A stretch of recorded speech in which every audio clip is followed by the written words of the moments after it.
what those decisions are. You talk to those people, and when you talk to those people, you can use what I gave you there, what I wanted myself as a framework.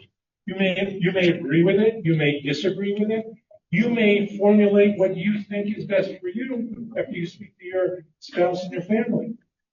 So, but you give your slides that have to be a long agreed block form. I can't hear you. But I'm asking if you need another form. No, all you need is there are 6 pages here that we're filling out.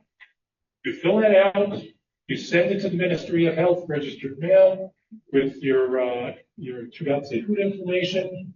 It goes in the system. You are officially registered as having an advanced directive in Equikoa, and those people are your representatives, period. What they do depends on you telling them what to do. The Ministry of Health, we're going to get to the last thing, they suggest you talk to them and tell them, but they don't know. Yes. No, you could be sick, but you're not terminally ill.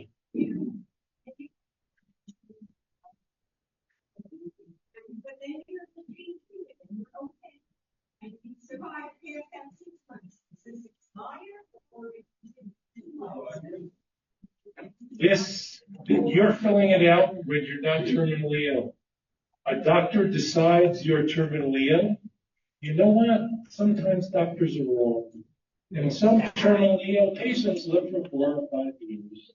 So if they're wrong, they're wrong. And you live longer. But you got the form. Yes. You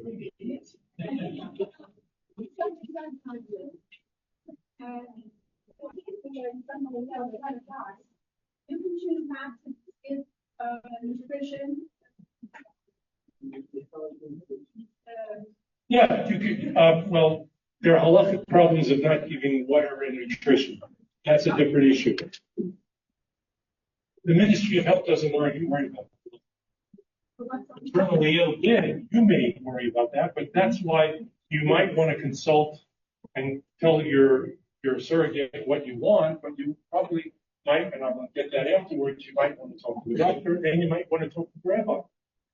Make sure exactly whatever you've done is something you want. By whom? By the doctors, by the Ministry of Health, by your husband? You ask the rabbi. You have to ask this rabbi. Different rabbis have different opinions. Have you ever seen that? No. Yes.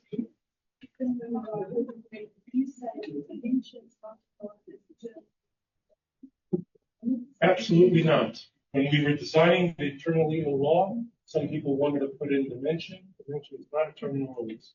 It may be at the various 10 stages, but most people who have dementia are not going to die within 6 months. Any other questions before we move on? We're getting there. We're getting there. Okay. All right. Do you have another advanced health directive? Some of you people said you did. If you do, you've got to talk about these things. But here it talks for clarity, just to make sure the Ministry of Health knows what you're doing. If I am defined as a dying patient or in the final stages of a dying patient and will be unable to make decisions, I request that no kind of resuscitation, and you saw all the different kinds of resuscitation, no kind of artificial respiration will be started for me. You should leave that blank because, as I said, you may have a terminal illness at the early stages and you might want CPR. You might want to be on ventilator. You might want your surrogate decision maker to decide for you. You fill out this form so he or she knows exactly what you want, and he or she will do that. If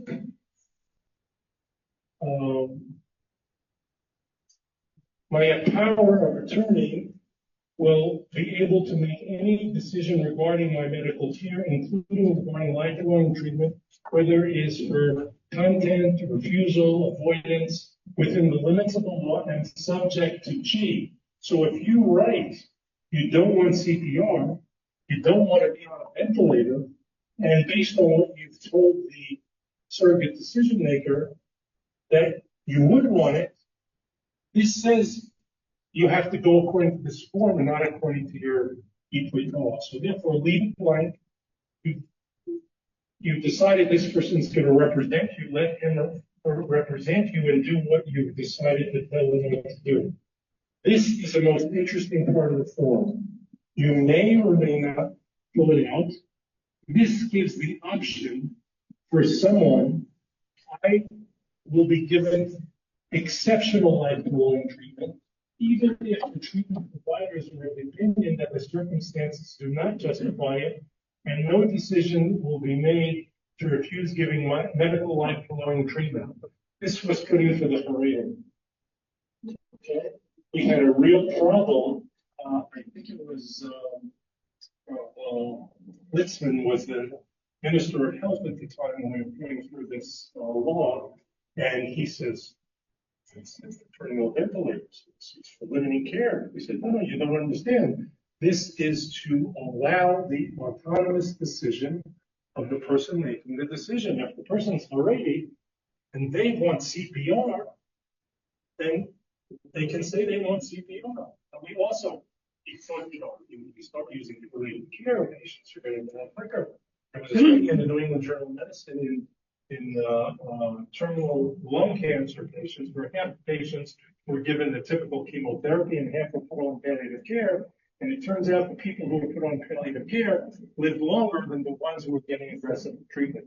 So that convinced them, this might be a good law, and maybe palliative care was something good. So we had a Haredi minister of health agree to the terminally ill law. There was some Haredi not like you had another problem, but that was a different issue.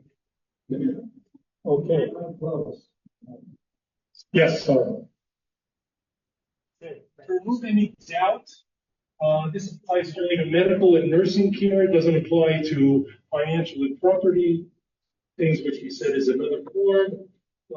Now, if you have other forms, which we talked about, you have to write yes or no. If you have no other forms, it's no problem. We answer no. If you do have another form, let's say you have a living will or something else, you have to decide which form will take precedent. Will it be the other form or will it be this form? And I suggest that probably Just want to die like Charles.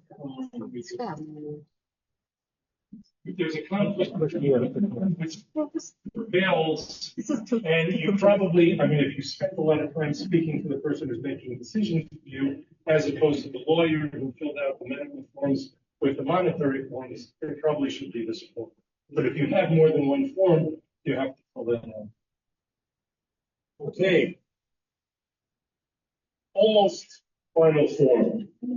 The signature and date by you filling out this form, the signature and the date, make sure if you're getting dated, you put in the same date as the witnesses. And the witnesses are the undersigned.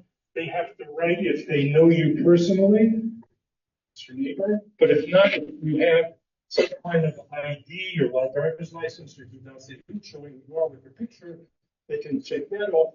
And they put in their first name, last name, everything in Hebrew, ID number, address, and I can't read the rest of the stuff here.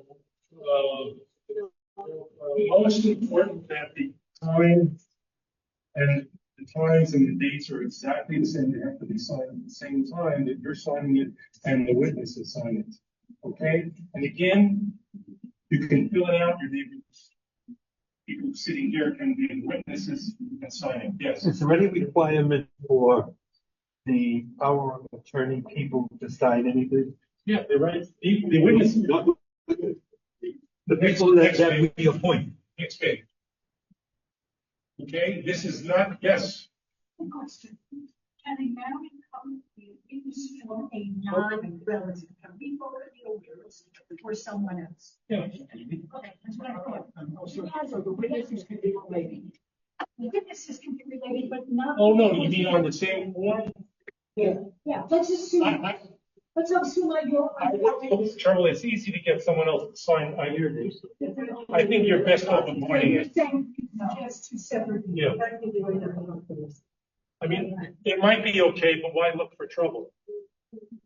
Any other questions? Yes. One of the witnesses, it's 6 years, passes away. What happens? He witnessed it. He's just there to witness what you read. It's irrelevant what exactly is done. He has to be alive and cognitive to sign. Okay. Last part of the form. This is not required, but probably a good idea.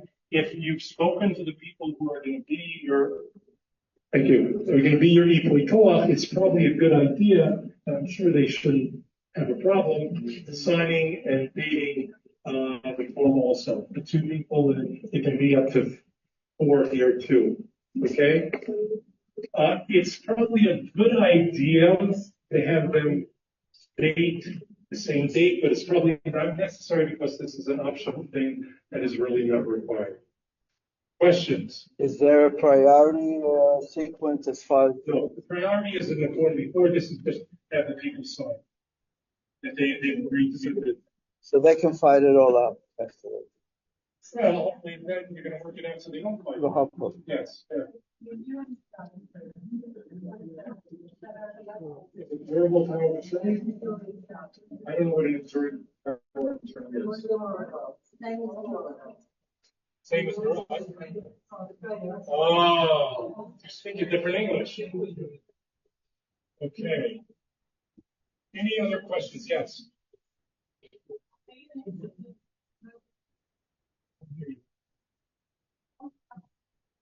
This only is for Israel. Okay, but if you're in Australia, or New York, or London, and you have these forms that you show the doctors, they'll everything respect. Yes.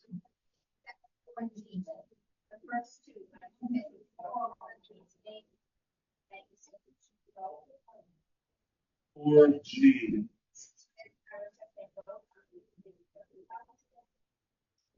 Are you talking about the CPR, resuscitation, or ventilator? Ventilator CPR? Yes, leave it blank. Leave it blank because you don't want, if you do that, then they will do CPR and put you on a ventilator, even if your report says, no, that's not what he or she said. So leave it blank and let your surrogate make the decisions for you. More questions before we finalize things? Yes.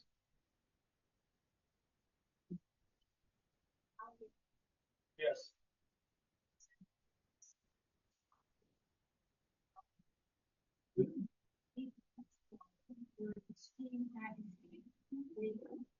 Okay. So I do intensive care. Okay. And most of my patients walk out of the hospital, or they're carted out, but eventually walking, functioning, and everything else. There are a lot of doctors who practice intensive care or anywhere else who believe palliative care is not just for dying patients or terminally ill patients. Anyone who's having pain in an intensive care in a hospital or their home should be given appropriate pain medication.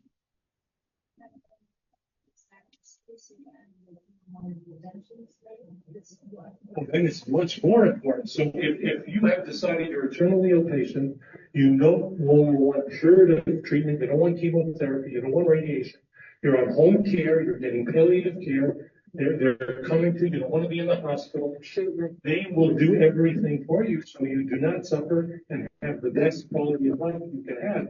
And most of the components, different companies that work with them to do this. I mean, Rebecca had home care and palliative care, and it was phenomenal. We had all kinds of medication there.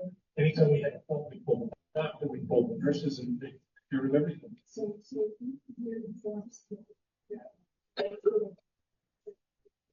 This is just having someone make decisions for you if you cannot make it. I can't go on through all of medicine in another time. But more important things to realize about the terminally ill law, which most people are not aware of, is number one, palliative care was not that common in Israel. It's still not as good as it should be, but in the terminally ill law, which was passed in 2005, again, I believe 2006, palliative care was every citizen's right. Okay? The other thing is, in addition to taking care of the patient, the terminally ill law said you also have to take care of the patient's family. The doctor has an obligation not only to take care of the patient, but the patient's family. You see what some of these families go through. They need a lot of help. Okay, so let's finish up here. And then backwards. You don't want to go backwards. So, in conclusion, I have discussed the importance of having an advanced directive. Many of you have been pressured by your spouses or children to come today and or complete advanced directives. Oh, no, why are you shaking your head? No. Good, you're both here. Hopefully you have seen the light and understand that avoiding the problem will only worsen your families, and your doctor's suffering. Now this, some people who perhaps were in the audience before they heard the lecture, but not afterwards. But some people believe they're ostriches, and if they hide in the sand, no one will see them, and they won't have to make decisions, and everything will work out. But you see, in the jungle, there are lions. Okay? And the lions might be a good, quick way to go.